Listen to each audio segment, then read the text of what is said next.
سلسلہ کلام اپنی آخری منزل پر ہے. ماشاءاللہ ماشاءاللہ. بات یہاں سے شروع کرنے لگا ہوں آج کہ جو مومنوں کے لیے مثال ہو قرآن کی نگاہ میں، جو مومنوں کے لیے مثال ہو انہیں بی بی مریم کہتے ہیں، اور جو حجتوں کے لیے مثال ہو انہیں فاطمہ الزہرا کہتے ہیں.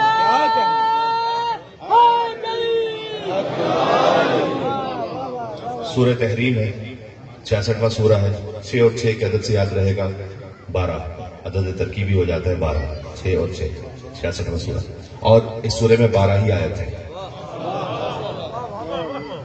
اور میں سارے مسلمانوں سے، شیعہ سنی میرے بھائی سن رہے ہیں اگر، تو میں ان سے گزارش کروں گا کہ اس کا ترجمہ جا کر خود سے پڑھ لیجئے گا کہ نبی کی کن 2 ازواج کا ذکر ہو رہا ہے اس میں، اور اپنے مطلب کی اور اپنی پسند کی کسی بھی کتاب سے دیکھ لیجئے گا اس کی تفسیر، کہ جب نبی نے، یہ میں آیتیں پڑھ رہا ہوں آپ کی خدمت میں، ترجمہ سنا رہا ہوں تاکہ میں آگے پہنچ سکوں، کہ جب نبی نے اپنی زوجہ سے ایک بات کہی اور یہ کہا کہ آپ آگے کسی کو نہیں بتلائیے گا، اور انہوں نے وہ بات اپنی ایک اور زوجہ کو بتلا دی، نبی کی ایک اور زوجہ کو بتلا دی، اور اللہ نے یہ اطلاع نبی کے حوالے کی، اور نبی نے کہا کہ تم نے یہ بات کیوں ظاہر کی کسی اور کو جبکہ میں نے تمہیں منع کیا تھا. تو اس نے سوال کیا کہ آپ کو کس نے بتلایا ہے؟ اب وہ نبی کہ جس کے وسیع کا عالم یہ ہو کہ جس کی ذوالفقار 70 نسلوں تک دیکھ لے، تو کیا اس نبی کو خبر نہیں ہونے والی؟ کیا مجھے خدا علیم و خبیر نے خبر دی؟ اور پھر آگے اللہ سبحانہ وتعالیٰ نے کہا کہ اے رسول ان سے کہہ دیجیے کہ اگر ان دونوں نے توبہ نہیں کی، نبی کی 2 ازواج کی بات ہو رہی ہے کہ ان 2 ازواج کے میں یہاں سے ذکر نہیں کرنا چاہتا، آپ خود جا کے تاریخ میں دیکھ لیجئے اور اپنی پسند کی کسی بھی کتاب میں دیکھ لیجئے، اس میں کوئی اختلاف نہیں ہے کہ یہ کن 2 ازواج کی بات ہو رہی ہے. کہ اگر تم دونوں نے توبہ نہیں کی تو اللہ تم سے بہتر بیویاں اپنے حبیب کو عطا کرے گا، جو مسلمہ ہوں گی، جو مومنہ ہوں گی، جو عابدہ ہوں گی، جو زاہدہ ہوں گی، جو قانتہ ہوں گی. یہ ذکر کرنے کے بعد یہ تمہید ہے. اللہ نے ایک مثال دی کہ ضرب اللہ مثلا للذین کفروا امرأۃ نوح وامرأۃ لوط. یاد رکھو کہ اللہ نے کافروں کے لیے نوح اور لوط کی بیوی کو مثال بنا کر پیش کیا، جبکہ نبی کی بیوی، لیکن کافروں کے لیے مثال ہے. کانتا تحت عبدین من عبادنا صالحین، جبکہ یہ دونوں اللہ کہہ رہے کہ ہمارے نیک بندوں کی بیویاں تھیں. فخانتاہما، لیکن دونوں نے خیانت کر دی نبی کے مشن کے ساتھ. کہ اللہ نے پہچان بتائی ہے، فلم یغنی عنہما من اللہ شیئا، تو ان کا نیک بندوں کی بیویاں ہونا میں اللہ کے پاس بچانے والا نہیں. وقیل ادخلوا النار مع الداخلین، اور کہا جائے گا جاؤ جہنم میں داخل ہونے والوں کے ساتھ تم بھی داخل ہو جاؤ. تو نبی کی بیوی ہے لیکن کافروں کے لیے مثال ہے. تو رکھیے گا تو امکان ہے قرآن کی روح سے کہ اگر کوئی نبی کی بیوی میں حضرت نوح حضرت لوط کی بیوی ہے وہ کافروں کے لیے مثال ہے. اور آگے اللہ نے کہا ضرب اللہ مثلا الذین آمنوا امرأۃ فرعون، اور اللہ نے مومنوں کے لیے فرعون کی بیوی کو مثال بنا کر پیش کیا. کیا عجب آیت ہے، میں وہ تمہید بنا رہا ہوں. مل کے صلوات بھیجو. نام بی بی فاطمہ الزہرا سلام اللہ علیہا پر محمد و آل محمد.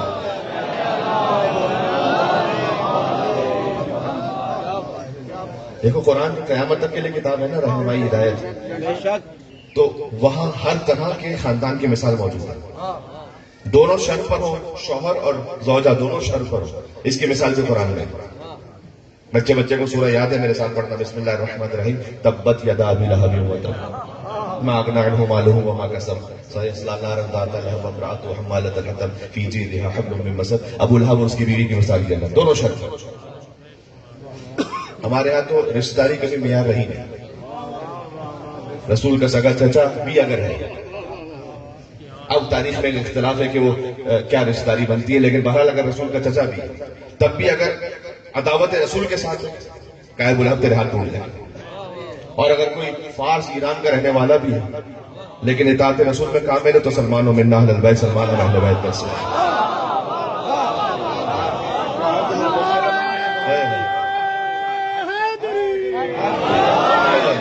چلیے گا، میں ایک مسجد تک جا رہا ہوں. تو دونوں شر پر ہو، شوہر اور زوجہ دونوں شر پر ہو. ابو لہب اور اس کی بیوی مثال قرآن میں. شوہر خیر پر، زوجہ شر پر، یہ بھی مثال قرآن میں. حضرت نوح خیر پر، بیوی شر پر. حضرت لوط خیر پر، بیوی شر پر. شوہر شر پر ہو، زوجہ خیر پر. یہ بھی مثال ہے قرآن میں. ابھی آیت پڑھی میں نے. فرعون شر پر، حضرت آسیہ فرعون کی زوجہ خیر پر، اور ایسی خیر پر کہ اللہ نے مومنوں کے لیے مثال بنایا کہ ہم نے مومنوں کے لیے، مومن عورتوں نہیں کا خالی، مومن عورتوں مردوں سب کے لیے مثال بنایا حضرت آسیہ کو، جبکہ وہ فرعون کے گھر میں ہے. دیکھو توجہ رکھنا، روایت میں ہے کہ حضرت آسیہ جنت میں رسول اللہ کی زوجہ بننے والی ہے. چونکہ دنیا میں فرعون کے ساتھ رہتے ہوئے صبر کیا تھا تو اللہ قیامت میں مصطفیٰ کی زوجہ بنائے گا.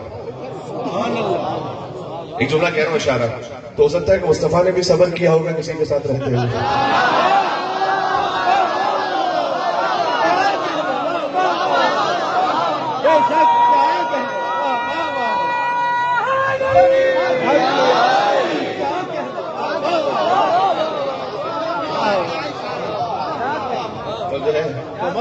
تو اللہ نے قرآن میں کہا ضرب اللہ مثلا للذین، آپ کے کیا کہنے ہیں، آپ کے اس ایمانی ذوق کے کیا کہنے ہیں.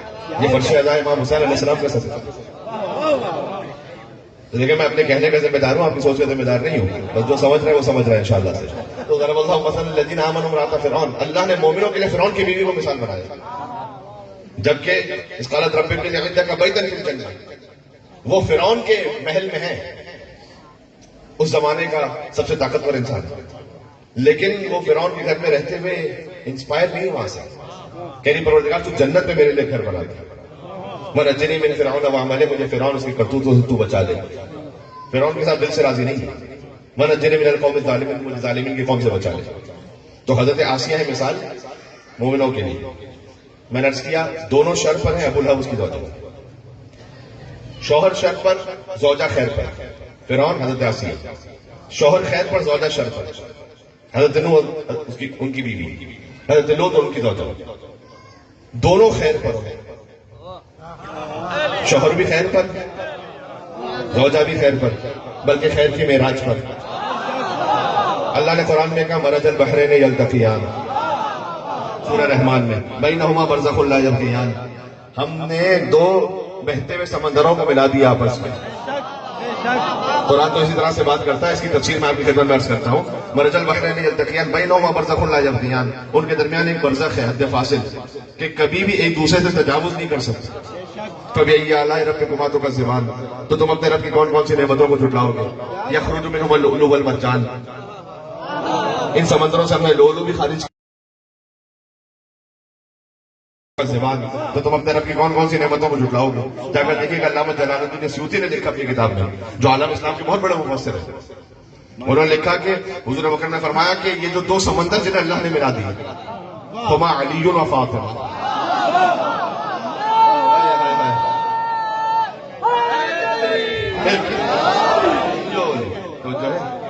یہ علی و زہرا سلام اللہ علیہما ہے، جنہیں اللہ سبحانہ وتعالیٰ نے ملا دیا. مرج البحرین یلتقیان بینہما برزخ لا یبغیان، ان کے درمیان ایک برزخ ہے کہ کبھی بھی ایک دوسرے سے تجاوز نہیں کر سکتے. حضور نے کہا نا برزخ ہوں، میں برزخ ہوں. اچھا آپ نے اس فقیر کو میڈیا بھی دیکھا ہوگا، مذہب اہل بیت علیہ السلام کا، جتنا میرے سے ممکن دفاع کرتے ہوئے. تو وہاں پر میں نے شاید کو پڑھنے کے بعد جب اس حدیث کو پڑھا تو ایک صاحب تشریف فرما تھے جنہوں برا لگا. انہوں نے کہا کہ یہ کیسے اپنی مرضی سے کہہ دیا کہ مرج البحرین سے مطلب یہ ہے اور بینہما برزخ لا یبغیان سے مطلب یہ ہے. تو میں نے کہا کہ دیکھیں اپنی مرضی سے میں نے نہیں کہا، میں نے قال رسول اللہ پڑھا اور پھر میں نے حوالہ دے کر حدیث بیان کی. لیکن ایک بات دیکھو ہے، یہ بات تو اصولی طور پر صحیح ہے کہ کسی بھی آیت کی تفسیر جو ہے نا اپنی مرضی سے نہیں ہو سکتی. جب تک کہ قال رسول اللہ نہ ہو تو تفسیر تو نہیں ہو سکتی نا. تو بس میں یہی عرض کہنا چاہتا ہوں کہ جب ایک آیت کی تفسیر اپنی مرضی سے نہیں ہو سکتی تو پورے دین کا خلیفہ اپنی مرضی سے کیسے ہو سکتا ہے.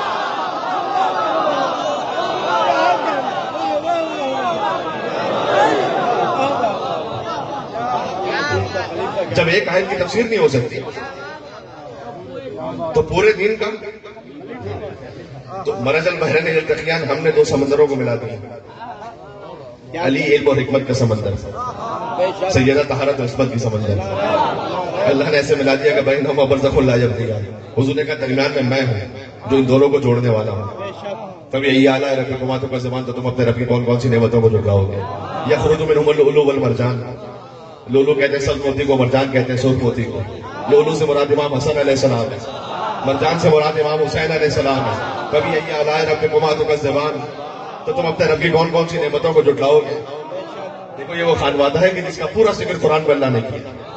یہاں پنجتن کا ذکر ہے, ان آیتوں میں پنجتن کا ذکر ہے. تو اللہ نے کہا کہ مومنوں کے لیے مثال دی فرعون کی بیوی. دوسری ایک اور مثال دی وہ مریم ابنت عمران. دوسری مثال مومنوں کے لیے مریم بنت عمران کی. التي احسنت فرجها فنفخنا فيه من روحنا وصدقت بكلمات ربها وكتبه وكانت من القانتين. یہاں سورہ ختم ہوتا ہے, سورہ تحریم, کہ مریم بنت عمران مومنوں کے لیے مثال ہے جنہوں نے اپنی عفت کی حفاظت فرمائی. کل حضرت عیسیٰ کا واقعہ سنا چکا ہوں کہ عیسیٰ کے والد کون ہے, تو جو ہے نا مریم بنت عمران مثال ہے مومنوں کے لیے. میں حدیث پیش کرنے لگا ہوں, تمام مسلمانوں کو متفق ہے. حضور نے فرمایا کہ کان مریم سیدۃ النساء فی زمانے. مریم تو فقط اپنے زمانے کی عورتوں کی سردار تھی.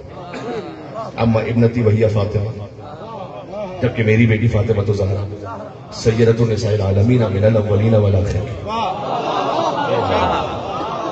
اولین اور آخرین میں سے کوئی خاتون ایسی نہیں کہ جو دائرہ سرداری فاطمہ زہرا سے باہر ہو. یعنی مومنوں کے لیے جو مثال ہے وہ قرآن میں ہے مریم السلام علیہ, اور جو حجتوں کے لیے مثال ہے, اس لیے کہ خود حضرت حجت نے فرمایا کہ فی ابنت رسول اللہ علیہ اسوۃ حسنہ, میرے لیے رسول کی بیٹی کی زندگی میں اسوہ حسنہ ہے. جو خود کائنات میں اس مقام پر ہے کہ جو اپنے زمانے کا محمد, اپنے زمانے کا علی ہے. حضرت حجت وہ یہ کہیں کہ میرے لیے سبحان اللہ رسول کی بیٹی کی زندگی میں اسوہ حسنہ ہے. اور مولا 11ویں امام یہ فرمائے کہ ہم نحن حجت اللہ علی خلق, ہم مخلوق پر اللہ کی حجت ہے. وجدتنا فاطمہ حجت اللہ علیہ. اور ہماری جدہ فاطمہ زہرا سلام اللہ علیہ ہم پر حجت ہے. یہاں پر کوئی تکلفات نہیں ہو رہے, جو حقیقت ہے اس کا بیان ہو رہا ہے. زبان وما ینطق عن الہویٰ سے کہ یہ اپنی مرضی سے بات ہی نہیں کرتے جب تک کہ اس نے پروردگار بنا. کہہ رہے ہم تم پر حجت ہیں اور ہماری جدہ فاطمہ زہرا ہم پر حجت ہے. اللہ کی طرف سے ہم پر حجت ہے. سبحان اللہ. اس لیے کل کہہ رہا تھا کہ جب حضور مکرم احترام میں کھڑے ہوں تو خالی باپ بیٹی کے لیے نہیں کھڑا ہوگا. یہ رسالت ہے جو عصمت فاطمہ زہرا کے احترام میں بلند ہو رہی ہے. اس فقیر نے 4 مصرے کہے تھے. میں کبھی جب خود سے کہتا ہوں تو میں کچھ کرتا ہوں کہ کسی نہ کسی حدیث پر کہوں مولا کی, خود کا تخیل نہ ہو, مولا کا فرمان ہو. تو مولا نے کہا کہ ہم تم پر حجت ہیں اور ہماری جدہ ہم پر حجت ہے. تو میں نے کہا تھا کہ ہے جبی عیسیٰ کی خم مہدی کی عظمت کے لیے. اس لیے کہ جب حضرت حجت آئیں گے تو نماز کون پڑھیں گے ان کے پیچھے. دیکھو یہ تو اس کا اشارہ کتاب البخاری میں بھی ہے. یہ نہیں کہ یہ کوئی ہم نے اپنی طرف سے کر لیا. حدیث نمبر 3193 جا کر دیکھنا بخاری میں. تو حضور نے کہا کئی بندوں میں نظر مریم فیکم امامکم منکم, تمہاری کیا کیفیت ہوگی اس وقت کہ جب آسمان سے عیسیٰ ابن مریم نازل ہوں گے. وہ امامکم منکم, اور امامت وہ نہیں کروائیں گے, امام تم میں سے ہوں گے. سنا آپ نے, جب عیسیٰ نازل ہوں گے تو امامت وہ نہیں کروائیں گے, امام تم میں سے ہوں گے. حضور نے تو حدیث میں نام بھی لیا تھا. امام بخاری نے اتنا ہی لکھا یہاں پر, امام مہدی کا نام نہیں لکھا انہوں نے, کیونکہ وہ ہمارے برادر میں سنت میں امام بخاری کہتے لہذا میں نے احترام نہیں نام اس طرح سے نہیں لیا. تو کتاب البخاری میں یہ حدیث موجود ہے کہ عیسیٰ جب نازل ہوں گے تو امام تمہاری امت میں سے ہوں گے. اب میں تو صرف اتنا کہہ رہا ہوں, چلیں اسی حدیث کو لے لیں. شرح صحیح بخاری میں تو نام بھی موجود ہے کہ امام مہدی نماز پڑھائیں گے. میں تو خالی کتاب البخاری کی اس حدیث پہ بات کر رہا ہوں.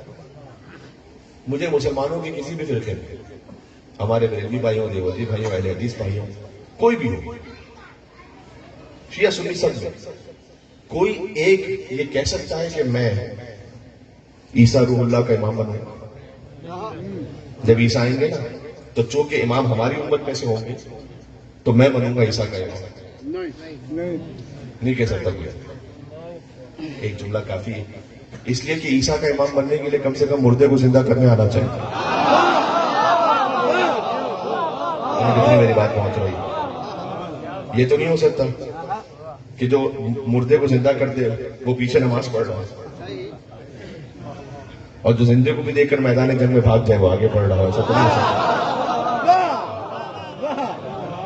تو ایک ہی خاندان ہے تاریخ کہ اس کے سامنے جعلی مردہ لے آئے وہ جنازہ پڑھا دے تو مردہ ہو جائے، اصلی مردہ لے آؤ ٹھوکر مارے تو زندہ ہو جائے.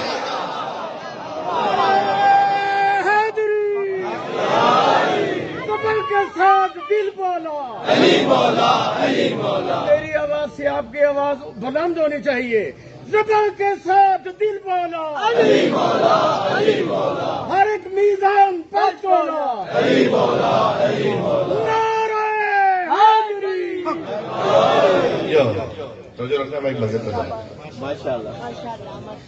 تو ہے جبھی عیسیٰ کی خم مہدی کی عظمت کے لیے. سبحان اللہ. دیکھیں جب امام جماعت آگے نماز پڑھا رہے ہیں، یہ تاریخ میں اس طرح سے ہے کہ جب حضرت حجت تشریف لائیں گے نا، یہ بیت المقدس کا واقعہ ہے، جب وہاں نماز پڑھائیں گے نا تو عیسیٰ نازل ہوں گے. جب عیسیٰ نازل ہوں گے تو حضرت حجت کوئی یہ نہ سمجھ لے کہ کوئی تکلفات میں آگے بڑھ گیا. دین کے معاملے میں تکلف نہیں ہے. مطلب آپ پڑھے لکھے مومنین ہیں تو میں مثال دوں، مثلا دین کے معاملے میں ایسا تکلف نہیں ہے کوئی کہ کوئی مولا علی علیہ السلام سے کہے کہ مولا میں تو آپ کو امام مانتا ہوں، آپ حجت خدا ہے، لسان اللہ ناطق ہیں، اور مولا سامنے سے پلٹ کر یہ کہے کہ نہیں آپ نے کیسی بات فرما دی ہے، تو آپ کا حسن جن ہے، آپ کا بڑا پن ہوگا. جیسے ہم آپس میں بات کرتے ہیں نا، اگر ایسے ہوگا تو پھر ہدایت کیسے پہنچے گی؟ وہاں حضرت حجت حضرت عیسیٰ سے کہیں گے کہ آپ جائیے نماز پڑھائیے، وہ کہیں گے نہیں اللہ نے آپ کو حکم دیا، تاکہ یہ بات واضح رہے کہ کوئی اتفاقاً آگے نہیں بڑھا ہوا، اللہ کے حکم سے. جہاں امام جماعت آگے نماز پڑھا رہے ہیں اور پیچھے مقتدی نماز پڑھ رہا ہو، تو جہاں امام کے قدم ہوتے ہیں وہاں مقتدی کا سر ہوتا ہے. جہاں حضرت مہدی کے قدم ہوں گے وہاں حضرت عیسیٰ کا سر ہوگا. تو جو ہے، اور جب تک حضرت مہدی علیہ السلام رکوع میں نہ چلے جائیں تو عیسیٰ اس وقت رکوع میں نہیں جا سکتے، کیونکہ امام جماعت پہلے جائے. تو اب وہ جو مصرع میں نے کہا سمجھ میں آ گیا، جب تک حضرت مہدی سجدے میں نہ جائے تو حضرت عیسیٰ سجدے میں نہیں جا سکتے. تو ہے جبھی عیسیٰ کی خم مہدی کی عظمت کے لیے. اگلا مصرع اگر میں پہنچا سکا تو پھر یہ 3 دن کی محنت وہ صورت ہو جائے گی کہ ہے جبھی عیسیٰ کی خم مہدی کی عظمت کے لیے، اور فاطمہ حجت ہے خود سرکار حجت کے لیے.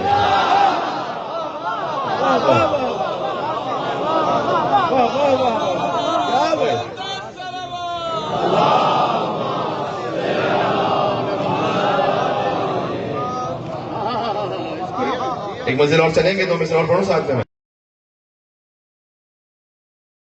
فاطمیہ سے. اب جو کہنے لگا ہوں ہے جب عیسیٰ کی خم مہدی کی عظمت کے لیے، اور فاطمہ حجت ہے خود سرکار حجت کے لیے. اور بزم ختمی مرتبت میں ہر طرح کے لوگ تھے. بزم ختمی مرتبت میں ایام فاطمیہ ذہن میں رکھنا، بزم ختمی مرتبت میں ہر طرح کے لوگ تھے. تو کچھ تھے عزت کے لیے تو کچھ تھے لعنت کے لیے.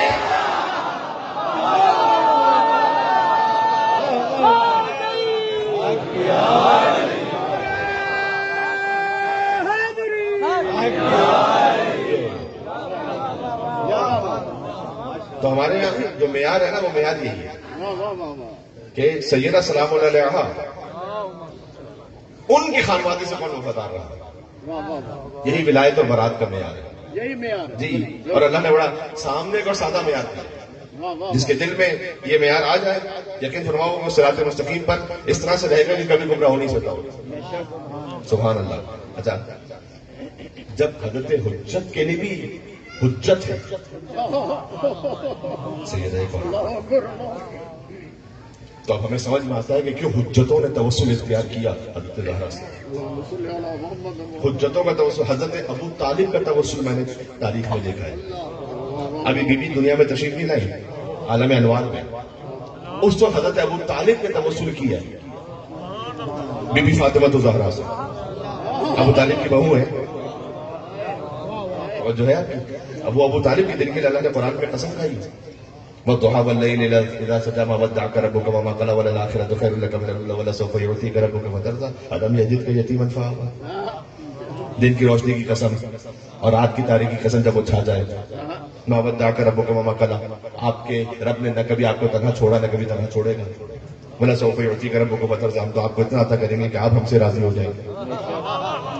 ساری دنیا عبادت کرتی ہے کہ اللہ راضی ہو جائے. اللہ کہہ رہے ہم آپ کو اتنا عطا کریں گے کہ آپ ہم سے راضی ہو جائیں. جی قرآن کی حقیقتیں سامنے آ جائیں گے. پھر کہا علم یجد کا یتیمت فاوا, جب آپ یتیم تھے تو کیا میں نے نہیں پالا؟ پالا تو ابو طالب علیہ السلام نے. اللہ کہتا ہے میں نے پالا. ارے مجھے پورے قرآن میں بتلاؤ کہ اللہ نے کسی کافر کے عمل کو اپنا عمل کہا ہو.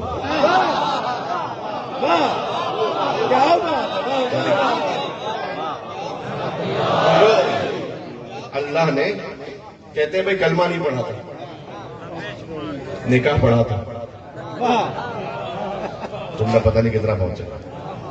کلمہ پڑھنا مشکل ہے, نکاح پڑھنا مشکل ہے. کلمہ تو کوئی بھی پڑھ لیتا ہے, نکاح تو ہر کوئی نہیں پڑھ سکتا. محمد کا نکاح جس نے پڑھا تھا. علم یجد کا یتیم تھا, آپ یتیم تھے تو میں نے نہیں پڑھا.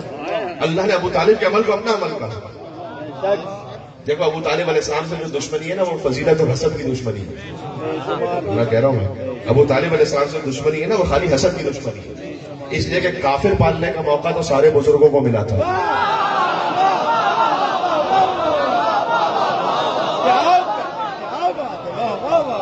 یہ جملہ پہنچ گیا میں نے کیا کہا؟ کافر پالنے کا موقع تو سارے بزرگوں کو ملا تھا, محمد پالنے کا موقع سوائے علی کے باپ کے کسی کو نہیں ملا تھا.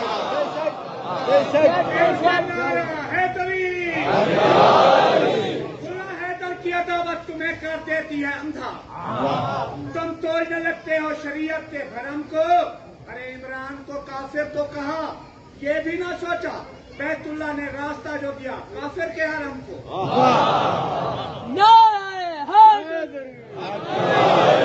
ابو طالب تو 12 حجتوں کا باپ ہے. حیدر ہوں کہ حسنین کے سجاد خدا ہوں, کہ باقر ہوں کہ جعفر ہوں کہ موسیٰ کے رضا ہوں, کہ جواد تقی ہوں یا نقی مسجد دعا ہوں, یا سرکار حسن عسکری انجم بقبا ہوں, یا مہدی آخر کے حجابوں میں چھپا ہوں. کہ ہر جز اسی پیکر غالب سے ملے گا,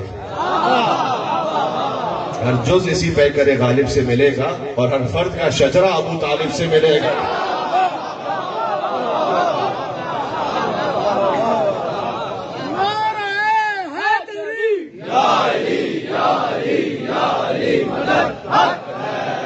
ان ابو طالب علیہ السلام کا توسل ہے کہ جب مکہ میں زلزلہ آ رہا تھا تو وہ ابو قبیس کی پہاڑیوں میں تشریف لے گئے اور فرمایا کہ الہی بحق محمودۃ المحمدیہ, تجھے محمد کی محمدیت کا واسطہ, اور بحق علویۃ العلیہ, اور تجھے علی کی الوہیت کا واسطہ, اور بحق الفاطمۃ البیضاء, اور تجھے فاطمہ کی نورانیت کا واسطہ. الا تفضلت علی اہل التہامۃ بالرحمۃ والکرم, کہ پروردگار تو ان مکے والوں پر اپنا کرم نازل فرما. اور جہاں ابو طالب علیہ السلام نے ان 3 ہستیوں کا وسیلہ لے کر, مصطفیٰ کا وسیلہ, مرتضیٰ کا وسیلہ, فاطمہ سلام اللہ علیہ کا وسیلہ, یہ تاریخ میں موجود ہے کہ ابو طالب علیہ السلام نے وسیلہ اختیار کیا بی بی فاطمہ. سبحان اللہ, بات واضح ہو رہی ہے. دیکھو یہی تو وہ تسلسل ہے. مجھ سے کہا بھی گیا تھا کہ میں تربیت اولاد کے حوالے سے کوئی بات کہہ دوں, اور یہ میں اپنے آپ کے لیے اور آپ سب کی خدمت میں, کہ میرے والد محترم وہ عالم دین اور جو کچھ میں نے سیکھا وہ نہیں سیکھا, تو وہ اکثر ایک جملہ کہا کرتے ہیں کہ تربیت اولاد نہیں, تربیت والدین پہ بات ہونی چاہیے. چونکہ والدین اگر ٹھیک ہو جائے, باقی تو یہ کہ پھر اللہ نے ہر ایک کے لیے اپنی مرضی اس کی رکھی ہے کہ بچے کا اپنا اختیار بھی ہوتا ہے بعد میں, لیکن پہلے جو ذمہ داری نا وہ والدین. دیکھو بچے وہ نہیں کرتے جو آپ کہتے ہیں, بچے وہ کرتے ہیں جو آپ کرتے ہیں. بے شک جو کرتے ہیں جی, کیا کہنا, بچے وہ نہیں کرتے جو آپ کہہ رہے ہیں, بچے وہ کرتے جو آپ کر رہے ہیں. اور خود آپ کی اپنی اخلاقی حیثیت اسی وقت رہتی ہے کہ جب آپ وہ کہہ رہے ہو تو آپ کر رہے ہیں. اگر آپ چاہتے ہیں کہ آپ کا بچہ بہت زیادہ موبائل یوز نہ کرے, اور باپ خود 1 گھنٹے تک موبائل لے کر باتھ روم میں بیٹھا ہوا,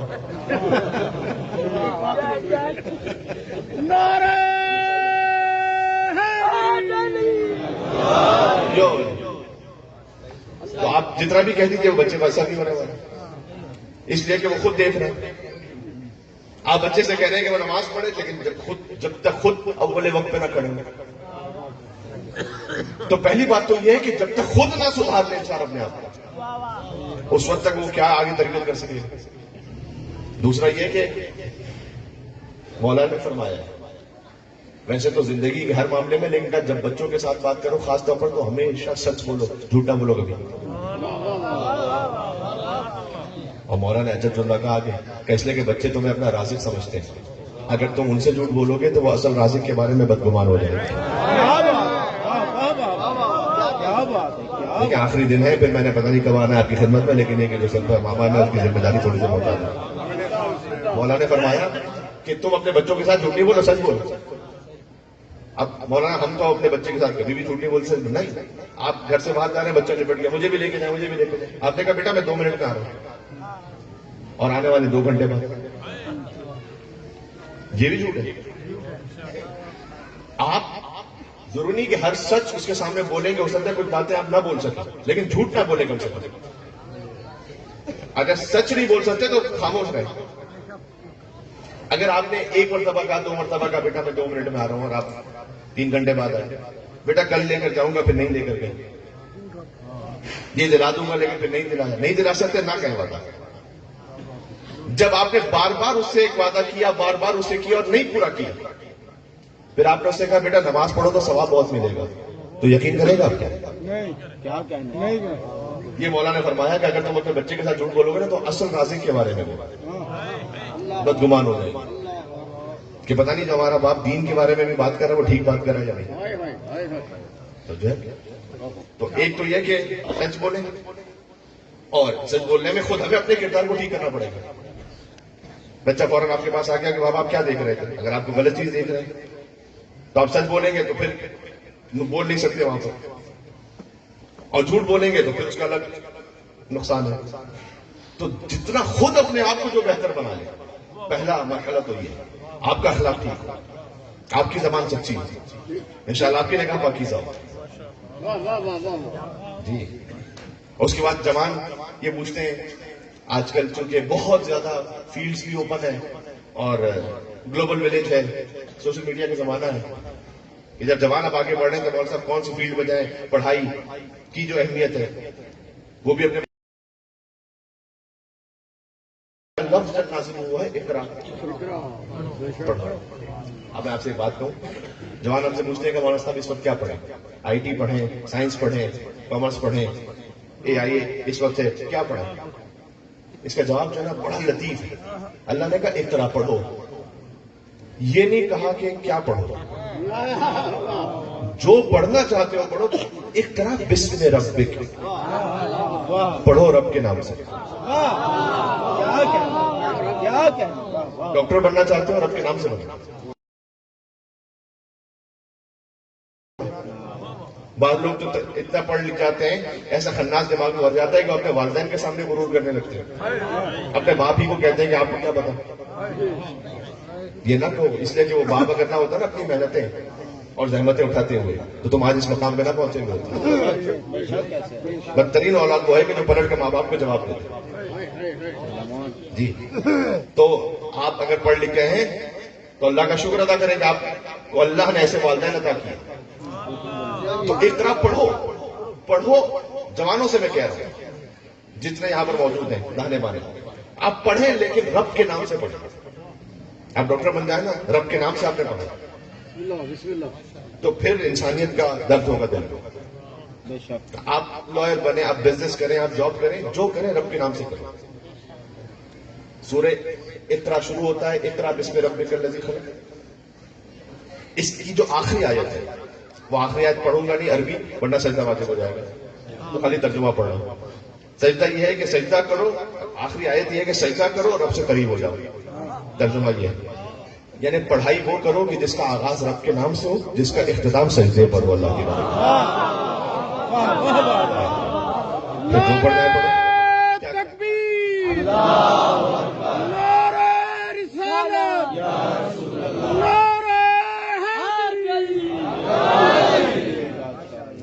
پریشان تو نہیں ہو رہے زیادہ مسئلہ سے بات کر رہا ہوں، باتیں ذہن میں رہ جائیں گے انشاءاللہ۔ اچھا، یہ جو میں نے ابھی آیت پڑھی اقرا بسم ربک الذی خلق، 5 آیتیں نازل ہوئی تھی سب سے پہلے ہیرا کے مقام پر۔ سبحان اللہ۔ اب آپ کے مزاج کے جملہ کہنے لگا ہوں لیکن تھوڑا سا تم سے بات بلند کرتے ہیں۔ ان 5 آیتوں میں 5 الفاظ ایسے ہیں جو 2 مرتبہ دہرائے گئے۔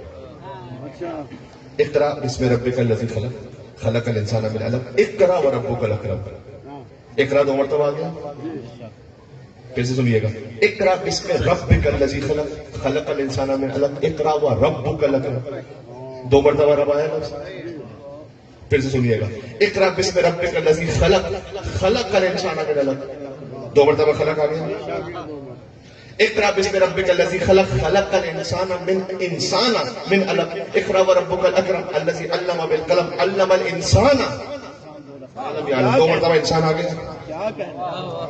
پھر سے سنیے گا، اقرا بسم ربک الذی خلق خلق الانسان من علق، اقرا وربک الاکرم الذی علم بالقلم علم الانسان ما لم یعلم، 2 مرتبہ علم آ گیا. 2 مرتبہ اقرا، 2 مرتبہ رب، 2 مرتبہ خلق، 2 مرتبہ انسان، 2 مرتبہ علم. سادہ کر دوں بچوں کے لیے، یعنی 2 قرتیں، 2 تربیتیں، 2 خلقتیں، 2 تعلیمیں، 2 انسان. یہ حرام مصطفیٰ کے ساتھ دوسرا تھا کون؟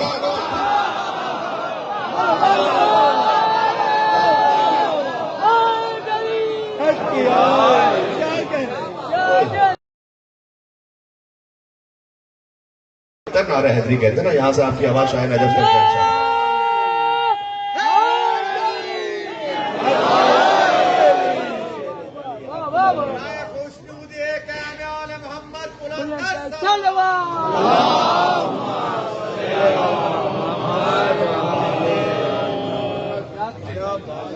یہ خود امیر المومنین نے نظر البلاغہ میں کہا کہ میں کنت فی حرا، غار حرا میں مصطفیٰ کے ساتھ ہوتا تھا. اور حضور نے مجھ سے یہ کہا کہ یا علی انک تسمع ما اسمع، تم وہی سنتے ہو جو میں سن رہا ہوں، وترى ما ارى، تم وہی دیکھ رہے ہو جو میں دیکھ رہا ہوں، الا انک لست بنبی، بس تم نبی نہیں ہو، بل انت وزیر، تم وزیر ہو، اور میں کنت اتبع اتباع الفصیل اثر میں، اور میں نبی کے پیچھے.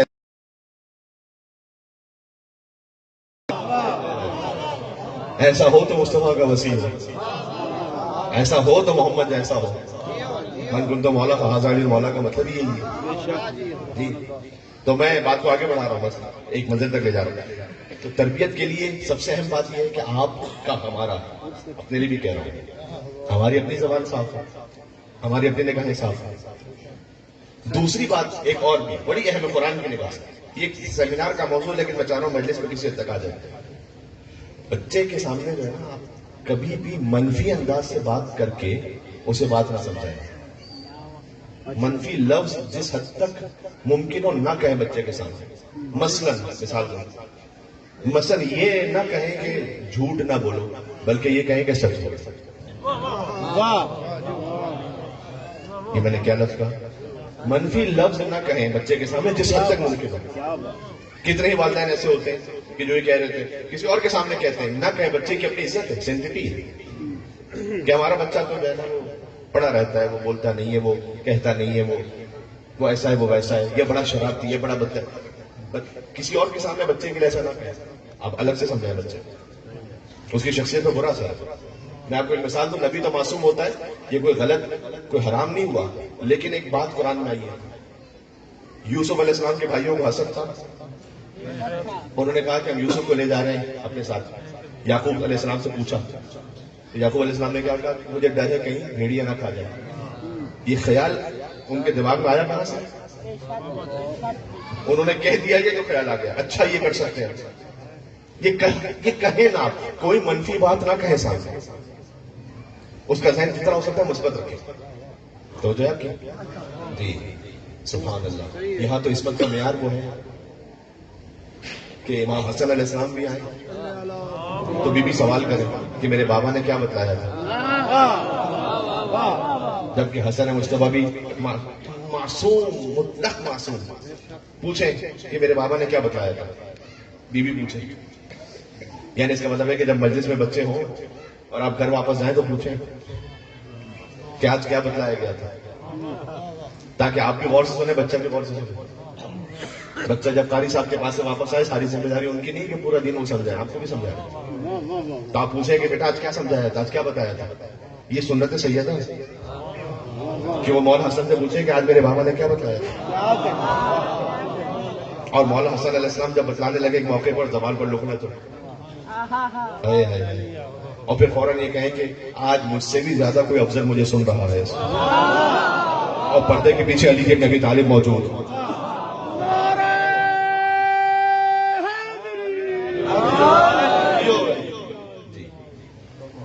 تو یہ سب اس تربیت کا حصہ ہے کہ بچے کے ساتھ آپ کا تعلق، اس پہ آپ نے وقت دینا ہے. اس کو زمانے کے حوالے نہ کرتے ہیں. مائیں بہنوں سے بھی میں گزارش کر رہا ہوں، آج کل بڑا آسان کام ہے، بچے کے ہاتھ میں آپ نے موبائل دے دیا، وہ 2 گھنٹے تک بیٹھا رہے گا. آپ کی چھٹی ہو گئی، آپ نے آرام سے 2 گھنٹے سکون سے گزار لیا. نہیں، اس طرح سے نہ کریں، اس لیے کہ جتنا آپ نے اس کا عادی بنا دیا، ہائے ہائے ہائے. پھر آپ اسے کہیں یہ نہ کرو، آپ نے تو خود عادی بنایا تھا. جی، اس لیے اس بات کا احتیاط کریں جس حد تک ممکن ہو سکے. یہ کچھ باتیں تھیں جو عرض ہو گئی، بات کو میں ایک مقام پر آ کے سمیٹ رہا ہوں. تو عزیزوں، یہ وہ خانوادہ ہے. میں نے عرض کیا کہ یہاں پر اب مرکز ہدایت وہ ایک بیوی ہے کہ جن سے ساری ہدایتیں نکلتی ہیں. یہ فاطمہ ہے، اور یہ فاطمہ کے باپا ہیں، اور یہ فاطمہ کے شوہر ہیں، فاطمہ کے بچے ہیں. کیا کہنا. پورے خانوادے کا تعارف یہی ہے. بے شک. بات سمجھ آ رہی ہے؟ میں اختتام پر آ گیا. اس لیے عرض کیا کہ مریم سلام اللہ علیہ قرآن میں مثال مومنوں کے لیے اور سیدہ مثال حجتوں کے لیے. تو انیس نے جملہ کہا کہ کاغذ پہ پہلے سورہ مریم کو دم کرو، تب فاطمہ کی عصمت و عفت رقم کرو. کیا کہنا. یہ ایک مقام پر یوں کہا کہ آفاق میں زہرا کا نہیں ہے کوئی ہمسر. واہ. زوجہ کیوں نہیں ہے؟ زوجہ اسد اللہ کی اور بنت پیغمبر. کون ہے ایسی مثال؟ زوجہ اسد اللہ کی اور بنت پیغمبر کہ حوا کا شرف، نور خدا، عرش کا زیور. واہ. قرآن میں جسے یاد کرے خالق اکبر، انا اعطیناک الکوثر.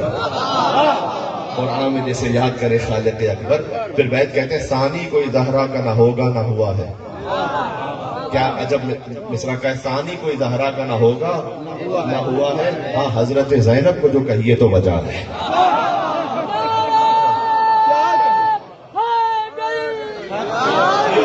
اب آپ کے لیے بھی تھوڑا سا ہدیہ دے رہا ہوں. ہدیہ بہت بڑا ہے، میں اس مقابلے میں بہت اپنے آپ کو کم تحقیر سمجھتا ہوں. ایک ہدیہ دے رہا ہوں آپ کی تمام حاجتوں کی برابری کے لیے.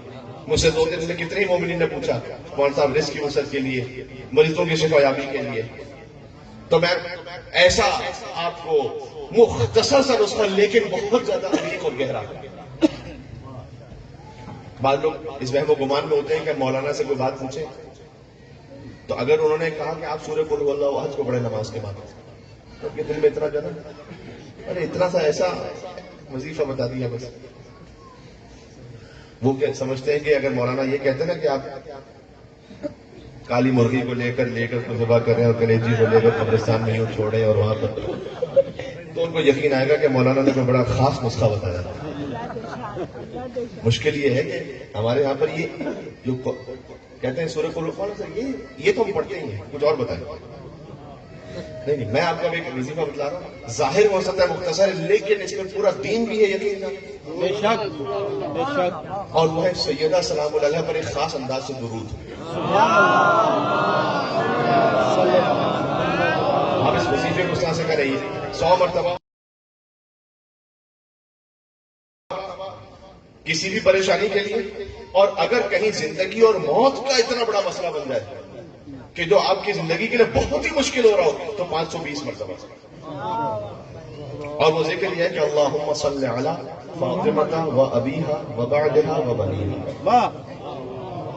وہاں پر و بعدہا و بنوہا، یہاں پر چونکہ کسرہ ہے، زیر ہے، لہذا ترجمہ وہی اللہم صلی علی فاطمہ و ابیہا و بعدہا و بنیہا والسر المستودع فیہا. ایک لفظ یہاں پر اضافہ ہے، اس کا ترجمہ سناتا ہوں. اے اللہ تو درود و سلام بھیج بی بی فاطمہ سلام اللہ علیہ پر، ان کے بابا پر، ان کے شوہر پر، ان کے بچوں پر.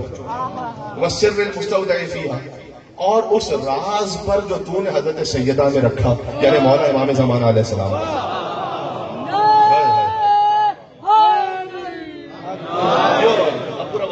اللهم صل على فاطمة وأبيها وبعلها وبنيها والسر المستودع فيها بعدد ما أحاط به علمه. اتنی مرتبہ درود و سلام بھیج کر جس کا احاطہ سوائے تیری ذات کے اور کوئی کر ہی نہیں سکتا. جی آپ 100 مرتبہ پڑھیں کسی بھی نماز کے بعد، فرض نماز کے بعد. ایک تسبیح نکال لیں اس کی. ویسے تو خود یا زہرا یہ نام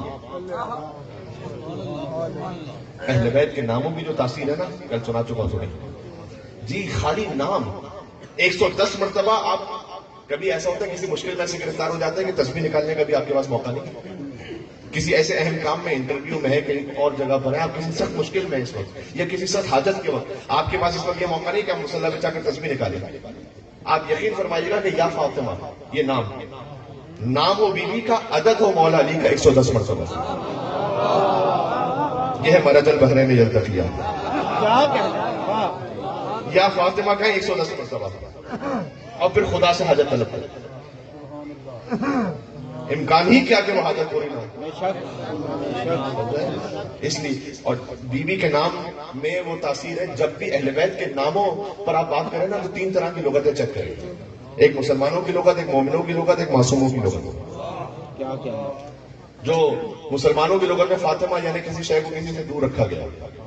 مومنوں کی لغت میں یعنی جو اپنے محبوں کو آتش جہنم سے دور رکھنے والے. اور معصوموں کی لغت میں یعنی سمجھ میں نہ آنے والے. لأن الناس مطیعون معرفتها، اس لیے کہ انسانوں کو دور رکھ کر کے ان کی معرفت سے ذہن پہنچ ہی نہیں سکتے وہاں پر.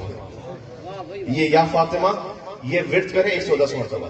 یہ مختصر وظیفہ بتا دیا. تھوڑا سا طولانی وظیفہ یہ کہ جو اللہم صلی علی فاطمہ وابیہا وبعلہا وبنیہا والسر المستودع فیہا بعدد ما احاط به علمہ.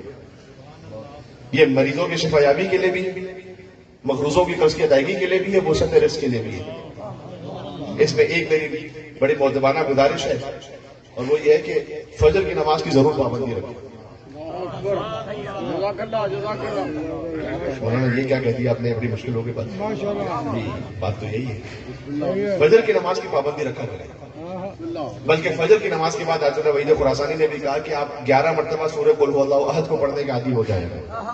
فجر کی نماز کے بعد 11 مرتبہ قل هو اللہ احد کو پڑھ کر ہدیہ کریں مولا امام زمانہ کو. وہاں سے وہ حکمت بھی عطا فرمائیں گے اور رزق میں وسعت بھی عطا فرمائیں گے. فجر کی نماز جو ہے نا وہ بڑی، دیکھو 3 مرتبہ کوئی بھی عمل ایک ساتھ کیا جائے تو اس کا ثواب بڑھ جاتا ہے. 3 مرتبہ ایک ساتھ درود بھیجنا، 3 مرتبہ مثلا ایک ساتھ قل هو اللہ احد کو پڑھنا.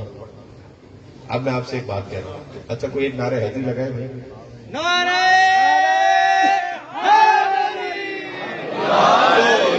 ایک مرتبہ ہو گیا، اب دوسری مرتبہ کوئی لگاتے ہیں.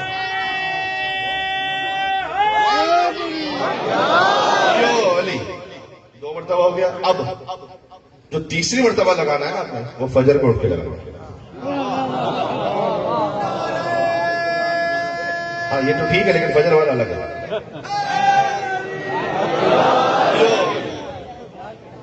اب یہ میں نے کیا کر دیا، آپ کو مجبور کر دیا پابند کہ آپ نے نعرہ حیدری لگانے کی خاطر فجر کو اٹھ گئے، وہ تیسری مرتبہ نعرہ حیدری پورا کرنے کے.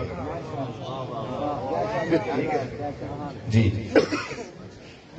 اس لیے وہاں فجر میں اٹھیں اور پھر فجر کی نماز کے بعد 11 مرتبہ سورہ قل هو اللہ احد کو پڑھنے میں بسم اللہ الرحمن الرحیم. یہ تو خود رسول اللہ نے فرمایا کہ علی مثلوں کا فی الناس کا مثل سورۃ توحید فی القرآن. علی آپ کی مثال انسانوں میں ویسے جیسے قل هو اللہ احد کی مثال قرآن. بے شک. قل هو اللہ احد، سبحان اللہ، قل هو اللہ احد 1/3 قرآن ہے. اس لیے مرحومین کے سال ثواب پر 3 مرتبہ پڑھتے ہیں تاکہ پورے قرآن کا ثواب دیا ہو جائے. کہ یا علی آپ کی محبت بھی اسی طرح سے ہے. دل میں محبت رکھو تو 1/3 ایمان ہے. حضور نے فرمایا اگر عمل سے اظہار کرو تو 2/3 ایمان ہے، اور زبان سے بھی یا علی کہہ دو تو پورا ایمان ہوا. تو اس لیے سورہ قل هو اللہ احد کو فجر کے بعد، یہ تو میں نے چند وظیفے آپ کی خدمت میں پیش کر دیے. انشاءاللہ اللہ سبحانہ وتعالیٰ آپ کی تمام حاجات کو بھی پورا فرمائے. اور یہ بھی یاد رکھیے گا کہ سب کچھ ہو جانے کے بعد بھی اگر زندگی میں کہیں نہ کہیں کوئی مشکل بہرحال باقی ہے تو اسے نہ گھبرائیں، اس لیے کہ بہرحال مومن کی زندگی میں آنی ہے مشکلات. یہ نہیں ہو سکتا کہ کسی مومن کی زندگی میں کوئی مشکل کبھی نہ آئے. ایک شخص تھا جو مولا علی کے سامنے دعا کر رہا تھا کہ اے اللہ میری زندگی میں کبھی کوئی مشکل امتحان نہ آئے. مولانا کا تم وہ دعا مانگ رہا ہے جو کبھی پوری نہیں ہونے والی. تو وَلَنَبْلُوَنَّكُمْ بِشَيْءٍ مِّنَ الْخَوْفِ وَالْجُوعِ وَنَقْصٍ مِّنَ الْأَمْوَالِ وَالْأَنفُسِ وَالثَّمَرَاتِ وَبَشِّرِ الصَّابِرِينَ الَّذِينَ إِذَا أَصَابَتْهُمْ مُصِيبَةٌ قَالُوا إِنَّا لِلَّهِ وَإِنَّا إِلَيْهِ رَاجِعُونَ. اللہ نے کہا یقیناً تمہارا امتحان نہیں ہے، ایسا ہو نہیں سکتا امتحان نہ ہوگا. اجب جملہ مولانا نے کہا تو یہ دعا نہ مانگ کے میرا کبھی امتحان نہ ہو، بلکہ یہ دعا مانگ کے پروردگار تو میرا ایسا امتحان نہ لے کہ تو مجھے کبھی کسی پست انسان کا محتاج نہ بنا. جی یہ دعا مانگے کہ میں کسی پست انسان کا محتاج نہ بنا. جی تو امتحان ہے زندگی میں. یہاں دست و پا کٹیں گے، یہاں جان پر بنے گی. یہ محبت علی ہے، کوئی دل لگی نہیں.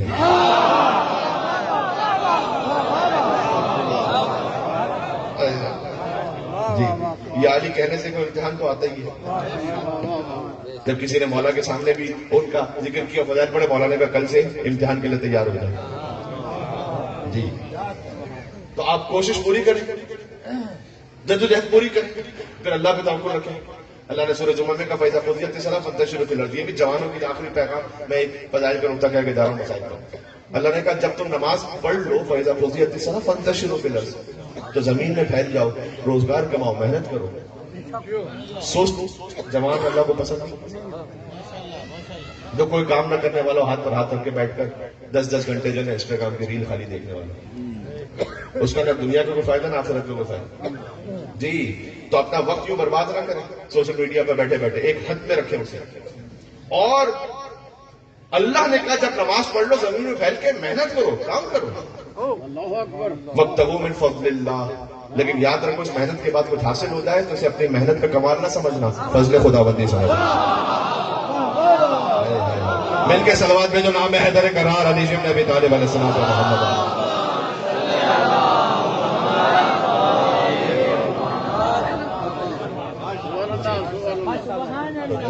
تو یہ بھی بڑا ضروری ہے کہ آپ محنت اپنی پوری کریں. پھر توکل اللہ. توکل کا مطلب یہ نہیں کہ میں کچھ بھی نہیں کروں گا. جب روایت ذہن میں آ گئی، مولا نے دیکھا کچھ لوگ ہیں جو روزانہ ہر وقت مسجد میں ہوتے ہیں، صبح دوپہر شام رات. جی اب کچھ لوگ ہوتے ہیں جو انسپائر ہو جاتے ہیں دیکھ کر، ارے یہ تو اتنی عبادت ہو جاتی ہے، ہر وقت عبادت، ہر وقت ہر وقت ہر وقت. تو 3-4 دن جب گزرے تو لوگوں نے مولا سے کہا کہ مولا ان سے ملیے گا تو صحیح. آپ نے دیکھا مسجد کوفہ بہت بڑی ہے، تو ایک کونے میں ہر وقت مسجد میں ہوتے تھے. تو کہا مولا ان سے ملیے گا تو صحیح، بہت عبادت ہو رہا ہے. مولا ان کے پاس پہنچے تاکہ لوگوں کی اصلاح ہو سکے. جی تو مولا نے کہا کہ تم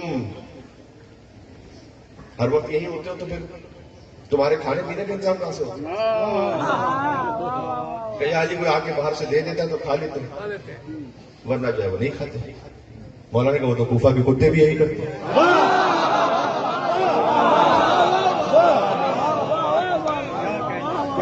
انہیں کوئی دے دیتا ہے تو کھا لیتے، نہیں دیتا تو نہیں دیتا. تم کیا ہو؟ مولا نے کہا یہ ہر وقت جو ہے ہر چیز کا ایک وقت ہے. نماز اپنے مقام پر ہے، مجلس اپنے مقام پر ہے، عزاداری اپنے مقام پر ہے، رزق کے حلال کی کوشش اپنے مقام پر ہے، وہ بھی دین کا حصہ ہے. جی تو یہاں ہمارے پاس دین کا جو تصور ہے نا وہ واضح ہونا چاہیے، صحیح ہونا چاہیے. جب آپ گھر سے رزق حلال کے لیے نکل رہے ہیں وہ بھی عبادت کے لیے نکل رہے ہیں. جی بلکہ مولا نے فرمایا ہے کہ اگر کوئی رزق حلال کمائے کو مرد اور اس کے دل میں نیت یہ ہو کہ میں جب رزق حلال کماؤں گا تو اپنے اہل و عیال کے لیے میں اچھے کھانے غذا کا اہتمام کر سکوں تاکہ وہ دسترخوان پر بیٹھ کر حلال رزق کھا سکے، تو اللہ اسے نسل اسماعیل میں سے غلام آزاد کرنے کا ثواب عطا فرما دیتا ہے. یہ نہیں بات ہے.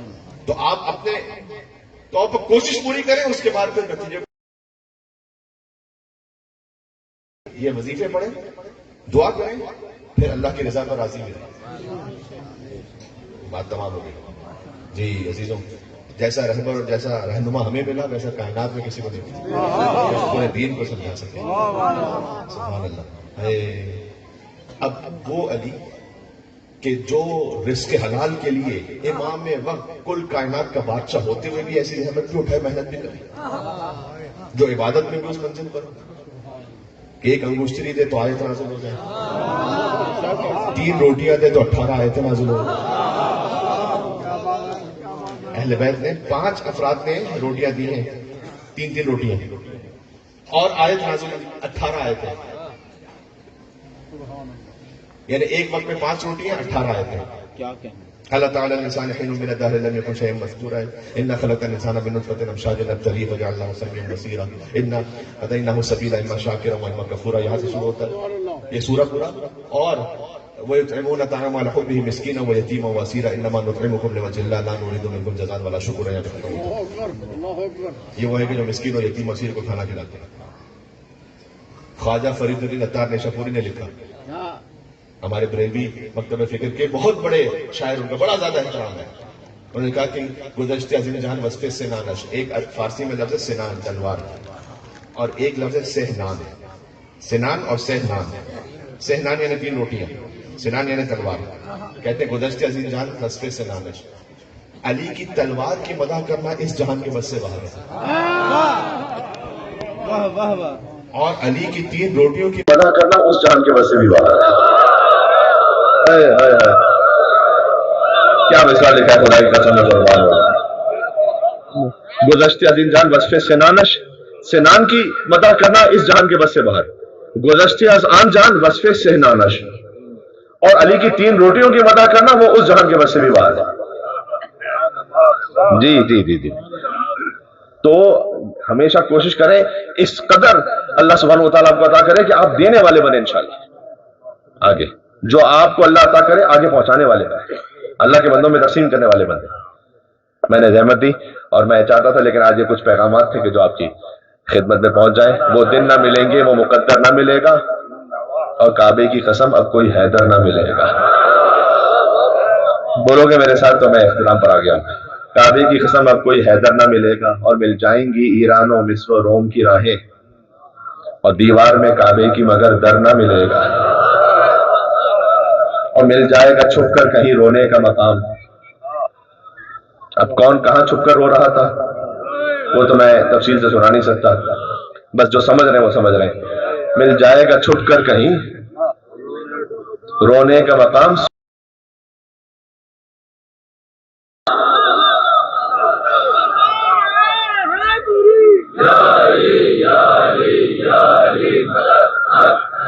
سونے کو مگر آخری مصرع آ گیا، سونے کو مگر بستر سرور نہ ملے گا، مل جائے گا چھپ کر کہیں رونے کا مقام. سونے کو مگر بستر سرور نہ ملے گا، اور دیوار میں کعبے کی مگر در نہ ملے گا. اور مل جائیں گے بت توڑنے والے کو جب بھی، مل جائیں گے بت توڑنے والے کو جب بھی قدموں کو مگر دوش پیغمبر نہ ملے گا. مل کے سلوات کیا کہنا. یو علی ایک تاریخی نعرہ لگا دو نجف اشرف تک انشاءاللہ آپ کی آواز ہے. کوئی بھی کھڑے ہو مل کے.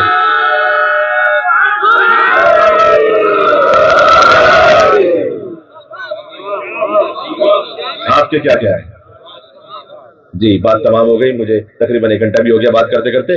کہ جی دیکھو یا علی جو ہے نا وہ خالی گناہوں کو معاف نہیں کرواتا، وہ یا علی کہنا گناہوں کو نیکیوں میں تبدیل کروا دیتا.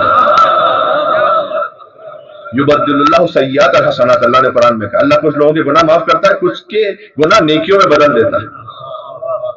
جی اور نجف اشرفی کا واقعہ ہے نا کہ نادر شاہ وہاں سے گزر رہا تھا، اس نے شراب پینے کی کوشش کی. اب اسے تو نہیں پتا تھا یہاں کون سی خبر ہے، تو اس نے دیکھا شراب نہیں سرکہ ہے. تو اس نے کہا میں نے تو شراب کہتے سرکہ کس نے دیا مجھے؟ کہا نہیں یہ تو شراب آپ کو دی تھی لیکن یہاں سرکہ بن رہی ہے. دوسری مرتبہ کوشش کی پھر سرکہ. تو اس کا ایک وزیر آیا، اس نے کہا کہ حضرت آپ یہاں پر جس سرزمین پر ہے نا، یہ یطہرکم تطہیرا کے وارث کی سرزمین، اس قبر مطہر کے ساتھ بیٹھ کر قریب میں آپ یہاں پر نجس مشروب نہیں پی سکتے. اس نے کہا اچھا یہاں پر کون دفن ہے؟ کہا علی ابن ابی طالب رسول کے وصی. کہا اچھا میں آگے جا رہا ہوں جنگ لڑنے کے لیے، اگر مجھے فتح ہو گئی نا تو میں واپس آؤں گا اور علی کا حرم تعمیر کرواؤں گا. اپنے حساب سے جتنا اس سے ممکن ہو سکتا تھا اس نے ایک حصہ تعمیر کروایا. جب واپس آیا نا فتح ہوئی تھی اسے، اس نے کہا بناؤ. جب اس نے حرم کا ایک احاطہ بنا لیا تو ایک صدر دروازہ بنا اس کا. اب جب دروازہ بنا نا تو معمولاً لوگ بہت سے لوگ خالی نام کے لیے کرتے ہیں کام. تو وہ وزیر نے کہا کہ حضرت آپ کا کیا نام لکھوائے اوپر کہ آپ نے بنوایا ہے؟ اور جیسے ہارون رشید نے مسجد بنوائی، افتتاح ہونے والا تھا کہ بہلول پہلے پہنچ گئے اور اپنا نام لکھ دیا وہاں پر. اس نے غصے میں آ کے جو ہے نا وہ محنت کریے کہا کہ یہ کس کا نام لکھا ہوا ہے یہاں پر؟ بہلول نے کہا کہ وہ سمجھ میں آ گیا کہ اللہ کے لیے نہیں بنوائی تھی، نام کے لیے بنوائی تھی یہاں پر. جی تو کبھی کسی کا نام آنا اس لیے کہ اس کا شکریہ ادا کیا جائے وہ اچھی بات ہے، اس میں غلط بات نہیں، لیکن نیت یہ ہو کہ نام ہی کی خاطر ہو، یہ غلط ہے. تو اس سے پوچھا نادر شاہ سے کہ آپ نے بنوایا ہے کہ تو یہ کیا نام لکھے آپ کا؟ اللہ جانے پتہ نہیں کیا اس کے ذہن میں خلوص تھا اس وقت. اس نے کہا یار نام کیا لکھو گے میرا؟ ایسا کرو، لکھ دو یہاں پر کہ ید اللہ فوق ایدیہم، قرآن کی آیت لکھ دو کہ اللہ کا ہاتھ سارے ہاتھوں پہ بلند ہے، اور ید اللہ علی سے نبی طالب علیہ السلام ہے۔ اس لیے میں آپ کو ممبر سے دعا دے رہا ہوں کہ آپ جائیے کربلا، مشہد، سامرہ، نجف اشرف، آپ کو کہیں پر بھی کسی بھی گنبد پر پنجہ بنا ہوا نہیں ملے گا سوائے نجف اشرف کے، کہ وہاں پر وہ پنجہ گنبد کے اوپر بنا ہوا ہے، اس کے اوپر یہ آیت لکھی ہوئی ید اللہ فوق ایدیہم، وہ اسی واقعے کی یاد میں کہ ید اللہ سارے ہاتھوں میں بلند ہے۔ جب یہ بنا لیا اس نے تو اللہ نے، اب چونکہ اس وزیر نے نادر شاہ کو ہدایت دی تھی نا، لہٰذا اللہ کو اس کا صلہ ایسے عطا کرنا تھا کہ وہیں پر اس کو موت آ گئی، اور اسے دفن کیا گیا علی بن ابی طالب کے جوار میں۔ اور جب وہ دفن ہوا تو اس کی قبر پر یہ 4 مصرے لکھے گا فارسی میں کہ در خاک ندیم آسودے و خواب، اے علی کے چاہنے والے تو نجف کی خاک میں سکون کے ساتھ سو جا، اندیشے مکن دے پرسش رود حساب، اور اب حساب اور کتاب کی پرواہ نہ کر، اس لیے کہ جائی کے بدل شود سرکے بمے ناب، اس لیے کہ جس سرزمین پر شراب سرکے میں بدل سکتی ہے،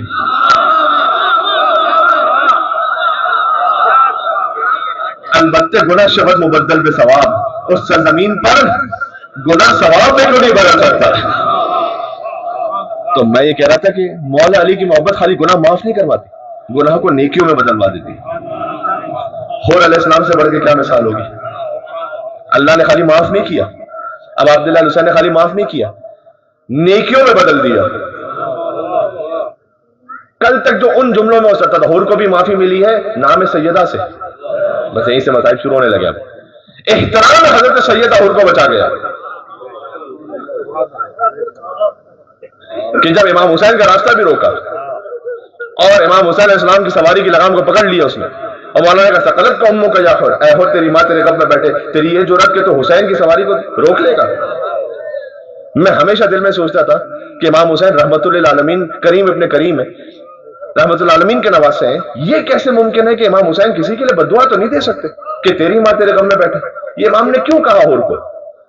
اس لیے کہ امام جانتے تھے کہ جب میں سے یہ جملہ کہوں گا نا تو اسے میری ماں فاطمہ زہرا یاد آئیں گے، اور حور کی ہدایت کا راستہ گزرتا ہے احترام حضرت سیدہ سے۔ تو حور نے سامنے پلٹ کر کہا کہ یا ابا عبداللہ، اے حسین ابن علی، اگر مجھ سے عرب میں کسی نے بھی یہ جملہ کہا ہوتا تو میں پلٹ کر ویسا ہی جواب دیتا، لیکن میں جانتا ہوں کہ آپ کی ماں سیدۃ النساء العالمین ہے، لہذا میں آپ کو ایسا جواب نہیں دوں گا۔ یہ جو احترام ہے نام حضرت زہرا تھا، یہ حور کو بچا گیا، جو کل تک ان جملوں میں ہو سکتا تھا کہ لعن اللہ امۃ قتلت کا، ولعن اللہ امۃ ظلمت کا، ولعن اللہ امۃ سمعت بذلک فرضیت، حسین نے ایسے معاف کیا کہ اب ان جملوں میں ہے کہ السلام علیکم یا اولیاء اللہ و احباء، السلام علیکم یا اصفیاء اللہ و ابداء، السلام علیکم یا انصار دین اللہ، السلام علیکم یا انصار رسول اللہ، السلام علیکم یا انصار امیر المومنین، السلام علیکم یا انصار فاطمہ زہرا سیدۃ النساء العالمین۔ اور اتنا جلدی معاف کیا امام حسین نے کہ بس میں فضائل پر سے گزر کے مصائب پر آ چکا ہوں، لیکن بس آپ اسے قبول کر لیجئے گا کہ انیس نے یوں لکھا کہ کیا جلد گیا سوء ارم دار فنا سے، زیادہ دیر کا ایک لمحے کی تو بات ہے، کیا جلد گیا سوء ارم دار فنا سے کہ سوکھا ہے پسینہ بھی تو جنت کی ہوا سے۔ جنت کی ہوا سے ایسے معاف کیا اب عبداللہ حسین نے، سبحان اللہ۔ اور یہاں علامہ رشید ترابی صاحب اللہ مقامہ مجھے یاد آ گئے کہ انہوں نے بھی اس جملے کو اس طرح سے کہا کہ امام حسین علیہ السلام کا حور پہنچا ہے معافی مانگتے ہوئے، مولا نے کہا ہے حور میں نے معاف کیا اور میرے رب نے معاف کیا۔ دیکھو اگر آپ کے پاس کوئی غلطی کرنے کے بعد کسی نے آپ کے ساتھ بڑی کوئی کوتاہی کی ہے، بعد میں آیا معافی مانگنے کے لیے، آپ یہ تو کہہ سکتے ہیں میں نے معاف کیا، لیکن ہم میں سے کوئی یہ نہیں کہہ سکتا کہ رب نے معاف کیا، اس لیے کہ ہماری یہ پوزیشن ہی نہیں، ہمیں پتہ ہی نہیں۔ یہ فقط امام حسین کا در تھا کہ حسین نے کہا میں نے معاف کیا، باب اللہ ہے اب عبداللہ حسین جی۔ تو یہ احترام ہے، احترام نام سیدہ حور کو بچا گیا کہ اس بیوی کی عزاداری کے لیے آپ یہاں تشریف فرمائیں اتنی بڑی تعداد میں، اور میں واقعی آپ کا شکر گزار ہوں کہ جس طرح سے آپ نے جن محبتوں سے اور جن عزتوں سے نوازا کہ سیدہ کونین سلام اللہ علیہ، آپ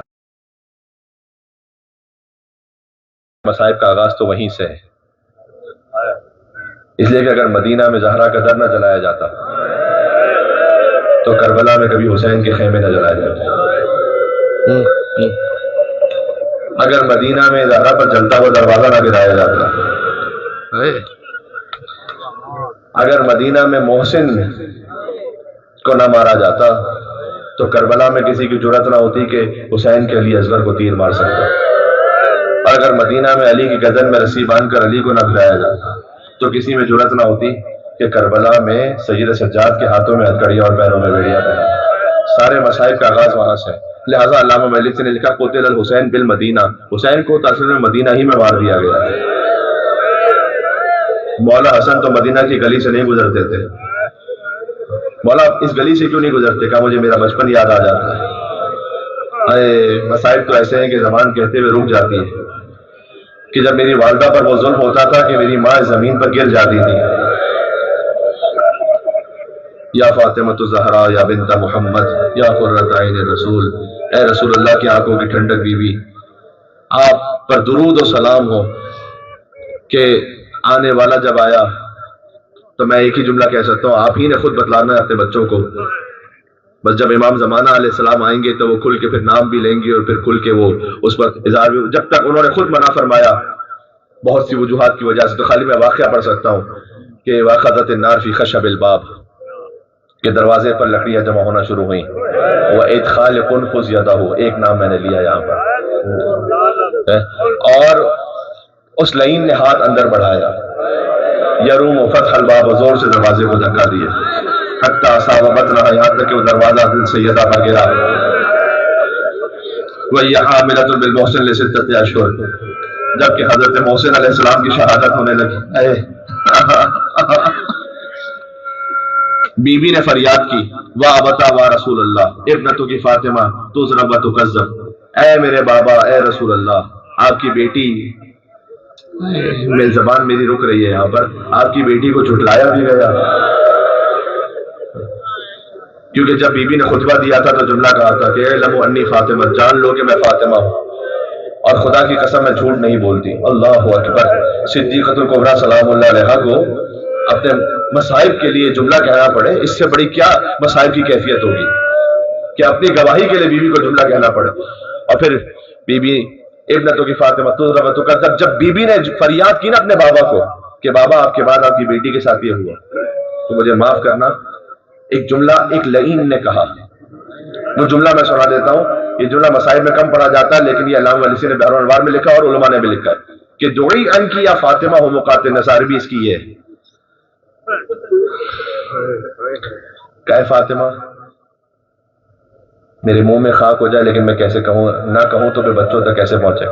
دعی ان کی یا فاطمہ ہو مقاتل, اے فاطمہ یہ احمقوں والی باتیں کرنا بند کرو.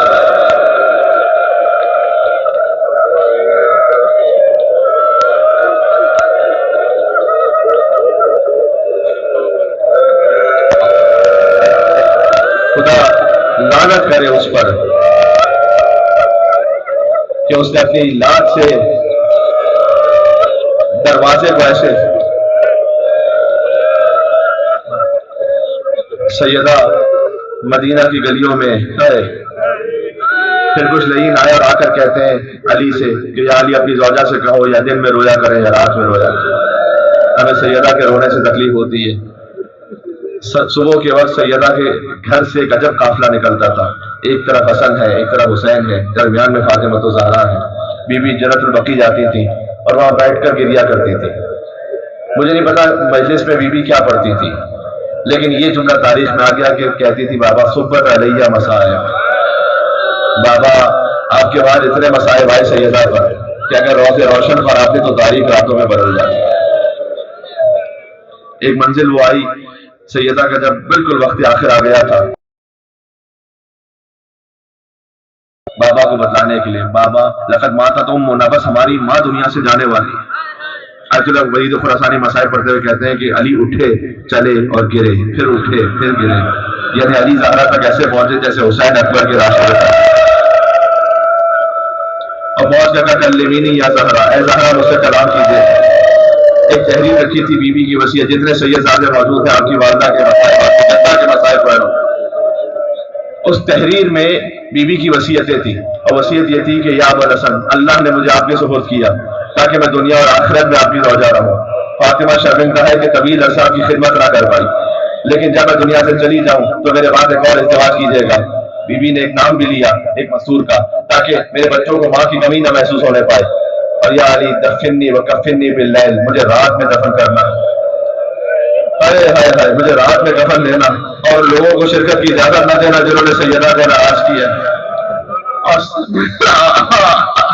اب میرا وجود کہاں پر ہے؟ بیوی کی وصیت میں جملہ تھا، اور یا علی، قیامت تک آنے والی میری اولادوں سے کہنا کہ فاطمہ نے سلام کہا۔ لہذا کتنے بزرگ علماء نے لکھا ہے جب ایام فاطمی آئے تو مجلس سے بی بی فاطمہ میں شریک ہو کر کہنا کہ اے مادر گرامی، آپ نے ہمیں سلام کہا تھا، ہم آپ کے سلام کا جواب دینے کے لیے۔ سیدہ دنیا سے چلی گئی، آخری جملہ پر آ گیا میں جی۔ کیفیت یہ ہے کہ اب علی جیسا فاتح بدر و خیبر و حنین، وہ علی، لیکن غسل میت دیتے ہوئے اسماء بنت عمیس کا بیان ہے کہ علی چیخے اور چیخ مار کر باہر آئے۔ کمانا، آپ سیدہ کو غسل میت دیتے ہوئے پر یاد کیوں کر رہے تھے؟ کر آئے تو سوال میں نے سیدہ کا چہرہ سیاہ دیکھا، وہ احمران ہے، یہاں میں باتیں پڑھ نہیں سکتا، میں تو سمجھ کر وہ یا زہرا کہہ کے روتا تھا۔ سیدہ کا پہلو شکستہ دیکھا، میں کہوں گا بی بی یہاں غسل میت دیتے ہوئے مدینہ میں علی کو روتے ہوئے دیکھا، یا زندان شام میں جب سکینہ کو غسالہ غسل دیتے ہوئے آئی کہ اس بچی کو کتنے تماچے مارے گا۔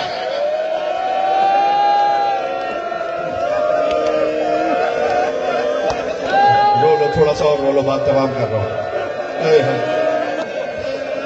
سیدہ کا جنازہ تیار ہوا، میں نے بہت سے، یقین جانو میں نے بہت سی باتیں چھوڑ دی، میری زبان پر رکی ہوئی، میں نہیں کہہ سکتا، اس لیے سیدہ کا جنازہ تیار ہوا، رات کا وقت، علی اپنے بچوں سے کہتے تھے آہستہ رو، بلند آواز سے نہ رو، مدینے والوں کو پتہ نہ چلنے پائے۔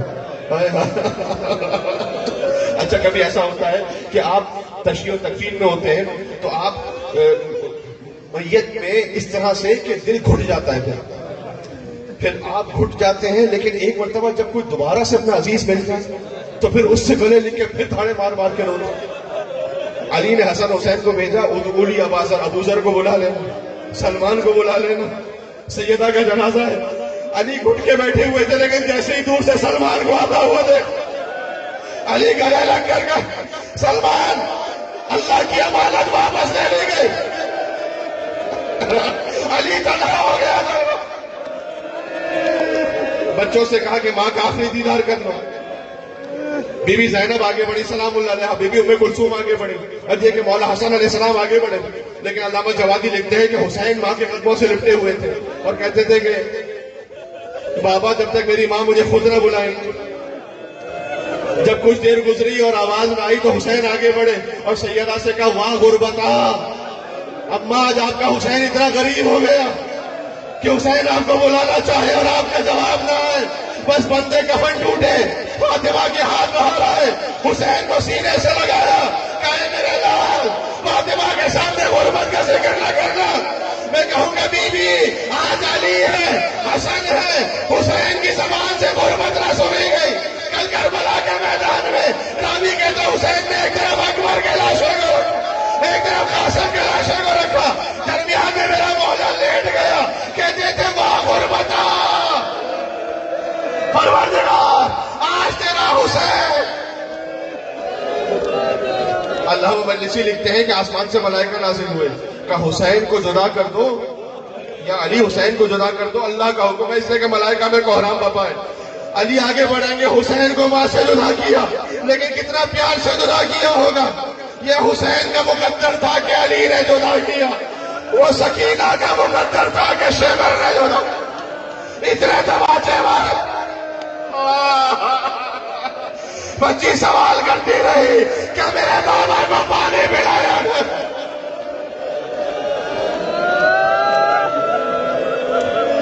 یا ابا عبداللہ یا حسین ابن علی ایھا الشہید ابن ابن رسول اللہ یا ابا عبداللہ الحسین. مجلس میں گجب روحانیت ہے اس وقت. باقی قبولیت کا وقت ہے, بہت زیادہ گریے کا وقت ہے. وقت آخر بھی حسین یاد کر رہے تھے اپنی ماں فاطمہ الزہرا. آپ قوم کے علماء سے مصائب سنے تو آپ کو سناتے ہیں. حسین کو 13 ضربتوں سے مارا گیا تو انبیاء و مرسلین دیکھ رہے تھے. جب پہلی ضربت لگی تو آدم علیہ السلام بلند ہو گئے. کہا پروردگار مجھ سے یہ منظر نہ دیکھا جائے گا کہ حسین ذبح ہو رہا ہے. کچھ ضربتوں بعد نوح علیہ السلام اٹھے, پروردگار حسین مارا جا رہا ہے, ہم سے نہ دیکھا جائے گا. پھر ابراہیم کھڑے ہو گئے, موسیٰ اور عیسیٰ کھڑے ہو گئے, یہاں تک کہ ایک ضربت لگی تو محمد مصطفیٰ بلند ہوئے. پروردگار میری گود کا بالا حسین میرے سامنے مارا جا رہا ہے, مجھ سے نہ دیکھا جائے گا. ایک آخری ضربت اور چلی, علی بلاتے ہوئے, پروردگار حسین میرے سامنے مارا جا رہا ہے, علی سے نہ دیکھا جائے گا. رونا ماتم کرنا.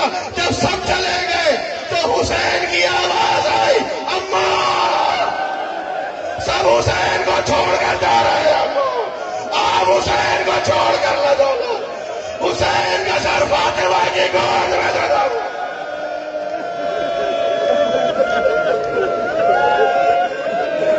یا حجت اللہ علی خلقہ یا سیدنا, نام حسین پر, مولانا انا توجہنا واستشفعنا وتوسلنا بك إلى الله وقدمناك بين يدي حاجاتنا يا وجيها عند اشفع لنا. نہ جانے پھر ایسی روحانیت کب ملے گی. مل کے کہنا یا وجیہا